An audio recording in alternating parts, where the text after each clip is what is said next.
Eta mintza gaitezen gardentasuna zergaitik ez, porque lo ha dicho usted. Ha dicho algo así como perseguir a los corruptos sean quienes sean, perdón. Esto lo ha dicho usted hoy. Zenbat alkate hoi dago zure alderdian epailearen aurretik pasatzear. Gure ustez, ahaldun nagusi bezala, tinko jokatu beharko zenuke horrelako kasuekin. Eta benetan zorrotza izan, ahaldun nagusi bezala.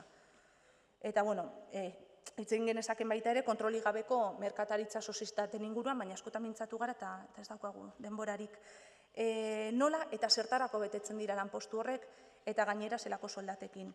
Con otro tipo de chanchullos, y repito que digo chanchullos porque no me dejan utilizar otra palabra, que tenemos en Vizcaya, señora Bilbao, porque le puedo decir, a ver qué pasa con el alcalde de Balmaseda, qué pasa con el alcalde de Rigoiti, qué pasa con los puros de Lemoa, qué pasa con el exalcalde de Baquio, qué pasa con el director de Igualdad y las gestiones urbanísticas en Bermeo, y podríamos seguir.